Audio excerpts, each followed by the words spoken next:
분상제가 폐지되냐라고 얘기를 하는데 안 좋은 수가 될 수 있어요. 분양가가 올라가니까.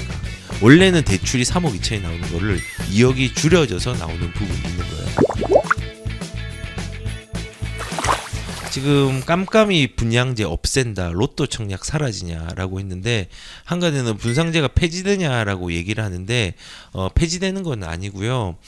분양가 상한제에 대한 부분들은 정부의 기관 공공에서 가격을 통제하는 거잖아요. 가격이 너무 많이 오르니까 서민들에게 낮은 가격으로 제공할 수 있는 기회를 주기 위해서 사실은 의도는 분상제가 되게 좋지만요.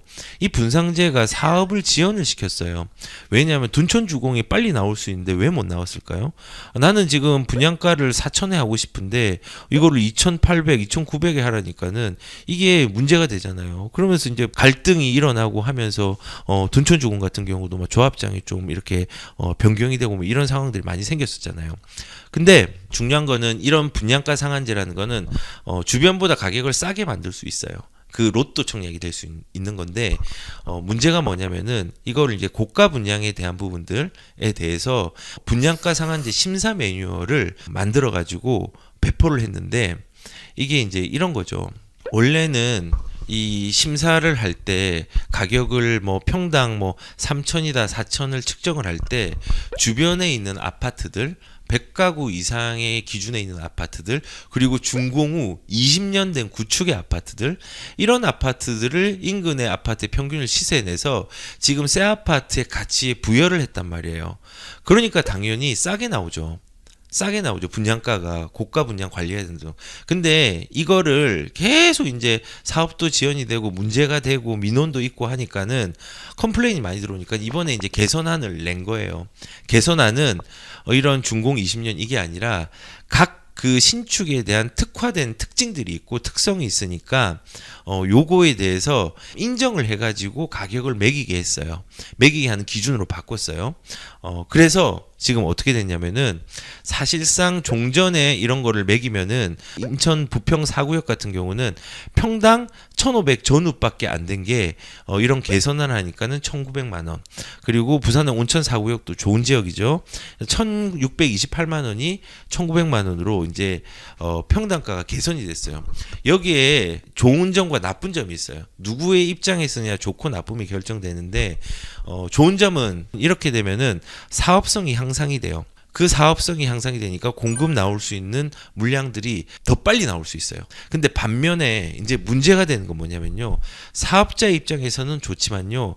실수요자, 그거를 기다리는 분양자 입장에서는요. 안 좋은 수가 될 수 있어요. 왜냐하면 분양가가 올라가니까. 문제는 이 분양가 상한제가 없었으면 돼요. 왜냐하면 분양가 상한제 뭐 세금 여러 가지 규제들이 결합해 가지고 가격들이 크게 많이 움직였는데 사실 이 분양가 상한제나 이런 규제로 인해서 가격들이 급등을 해가지고 거기에 대해서 더불어 뭐 주변의 특징도 맞추고 이렇게 한다고 하더라도 이미 그냥 기본적인 가격들이 올랐기 때문에 분양가는 높게 나올 수밖에 없어요.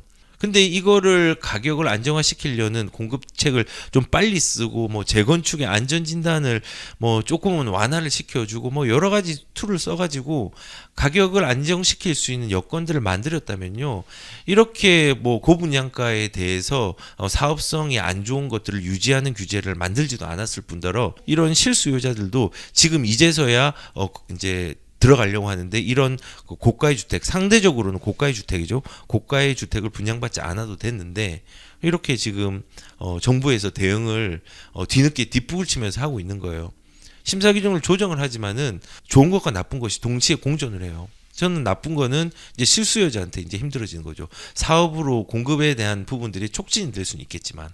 그래서 아마 뭐 이제 이런 부분을 기다리는 이제 막바지에 이제 조합들이 많을 거예요. 그래서 요거 이제 좀 결정이 확정이 되면은 조금 더 빨리 적체되어 있던 부분들이 좀 한꺼번에 쏟아질 가능성이 좀 있다고 생각이 들어요. 그리고 정부에서 또 대응을 어떻게 하냐면은 방금은 이제 제가 분양가 상한제에 대한 얘기를 했는데 이제는 그 우리가 분양에 대해서 잔금 대출 기준이 있잖아요. 요 기준 자체가 이제 변경을 하려고 하는 것 같아요. 은행으로 확산이 되고 있는 것 같아요. 문제가 있죠, 이것도. 왜냐하면 지금 잔금 대출 우리가 분양을 받으면 잔금 대출을 받는데 내가 5억의 분양을 받았으면은 이게 분양가가 5억인데 KB 시세가 6억이 되었어요. 그냥 작게 할게요. 6억이 되었으면은 6억에 대해서 대출이 나와요. 뭐 더 보수적으로 말고 조금만 더 쓰면은 5억짜리가 8억이 되었어요. 그러면 8억의 시세에 맞춰서 잔금을 LTV를 적용을 하는 거예요. 지금 투기과열율이 40%니까 8억이면은 48, 32, 3억 2천이 나오겠죠. 3억 2천이 나오는 부분이 있는데 이거를 5억에 맞추겠다는 거예요. 이제는 잔금을 치를 때. 그러면 5억이면은 2억이 나오는 거예요. 2억이 잔금이. 원래는 대출이 3억 2천이 나오는 거를 2억이 줄여져서 나오는 부분이 있는 거예요. 문제가 뭐냐? 이거는 나중에 뭐 한 3년 뒤에 2년 뒤에 나오는 분양의 잔금은요. 어떻게 변할지 모르지만 저는 분명히 바뀔 거라 생각해요. 이렇게 막아 놓으면 문제가 커지기 때문에 금융을 막는 것 자체는요. 이거는 시장을 교란시키는 행위예요. 그렇기 때문에 이거는 바뀔 거라고 생각을 하지만 지금 당장에 잔금 대출을 해야 되는 사람들, 이런 사람들이 자금에 대한 문제들이 생기는 거죠. 왜냐하면 나는 지금 대출이 3억 나오는 줄 알고 3억에 맞게 자금 계획을 세웠는데 큰일 났네. 2억밖에 안 나오네. 어떡하지? 라고 이제 생각하는 거예요. 그러면 어떡하겠어요? 제2금융권 그리고 뭐 아니면은 뭐 이제 4금융권 이런 것까지 이제 손을 대는 거예요. 집을 잃어버리면 안 되니까. 이런 그 입주의 차질 우려라고 얘기를 여기서 했는데요. 이런 부작용을 만들었어요. 정부에서 지금 상황이 심각하면요. 뭔가 기조에서 잘못된 것들을 잘라내야 되는데 오히려 이렇게 더 쪼고 있는 거죠. 문제가 있는 거죠. 물론 뭐 가계부채에 대한 부분들을 조금은 조절을 해야 된다라는 의미에서 얘기를 할 수 있지만요. 실질적으로 지금은 대출에 관련된 건요. 경제의 상황이나 이런 걸 다 떠나서 부동산 쪽에서 문제를 해결하려는 쪽으로 접근하는 게 훨씬 더 지금 정부에서는 크다고 생각을 해요. 그러니까는 이렇게 지금 신뢰를 잃은 상태에서 또 이런 부분들이 확산되는 거는 더 신뢰를 잃고 더 불안한 시장을 만드는 거죠. 정부의 정책의 대응들이 계속 아쉬운 거죠. 그리고 또 정부의 정책 대응 중에서 아쉬운 게 뭐냐? 과천에서 1,400대 1이고 20억짜리의 아파트도 아파텔죠. 그 오피스텔이나 아파텔도 이제 과일 양상이 좀 일어났잖아요. 그 놀란 거죠. 그러니까 오피스텔의 분양권의 전매 제한까지 확대를 검토하겠대요. 원래라면요, 규제 지역에서 오피스텔이 100실 이상이 넘어가면은 전매 제한이 있어요. 전매 제한. 그런데 이 정부가 있는데 너무 놀란 거죠. 이게 청약이 너무 과열됐네. 주택을 막으니까 상대적으로 조금은 규제가 없는 오피스텔로 이렇게 접근을 하네. 안 되겠다. 이거를 거래를 좀 제한하겠다 해서 이 100실 이상이 아니라 요거를 70만 넘어가도 50만 넘어가도 전매 제한을 하자라고 검토를 하고 있다는 거죠. 이렇게 정부 대응이 참 이상하게 흘러가는 거예요. 시장은요, 돈이 있으면은 그걸 흘려보내야 돼요. 근데 그거를 흘려보낼 수 있는 틈새가 몇 개 없기 때문에 이렇게 왔는데 이것도 무서운 거예요. 그러면 이러면 또 다른 부작용이 또 생길 거예요. 그래서 정부에서 대처를 시장이 심각하고 심리가 눌려있고 가격은 올라가고 있는데 이런 식으로 또 대응을 하려고 하고 있다라는 생각이 좀 드네요. 좀 안타깝죠. 그리고 이런 것도 있죠. 9억 초가 서울의 전세가 2배가 올랐어요. 고가의 전세의 대출 보증 제한에 대한 부분들도 지금 고민을 하고 있는 거예요. 요게 이제 문제가 되는 데는요. 이제 강남권에 있는 그냥 집 없는 전세자들, 뭐 집이 있는 사람도 있겠죠. 특히 이제 학원 수요 때문에 대치동을 예를 들면 대치동 같은 경우는 심각해집니다. 왜냐하면은 이게 안 되면은 내가 이제 월세로 전환을 해야 되거든요.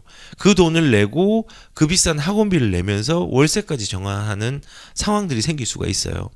왜냐하면 고가자금 전세에 대해서도 지금 그래도 일부는 전세자금 대출에 보증을 하고 있는데 이거를 다 막아버리면요. 이제 그 사람들은 월세로 전향할 수밖에 없어요.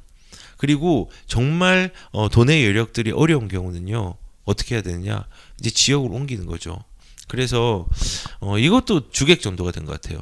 집값을 누가 올렸을까? 전세값을 누가 올렸을까라고 생각을 하면은 그 답이 나오거든요. 근데 거꾸로 올리는 사람은 따로 있는데 거기에 피해를 보는 사람은 또 따로 있는 거예요. 그러니까 그런 거죠. 내가 전세값이 올라가고 싶어서 올라간 게 아니라 수급 조절에 실패한 정책 때문에 올라갔는데 그 정책에 대한 잘못을 다른 사람한테 책임을 전가하고 있는 거예요. 세입자들, 실거주자들한테.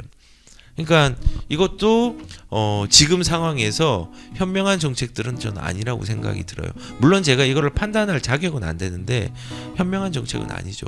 그래서 정부의 대응이 너무 아쉽고 그렇다.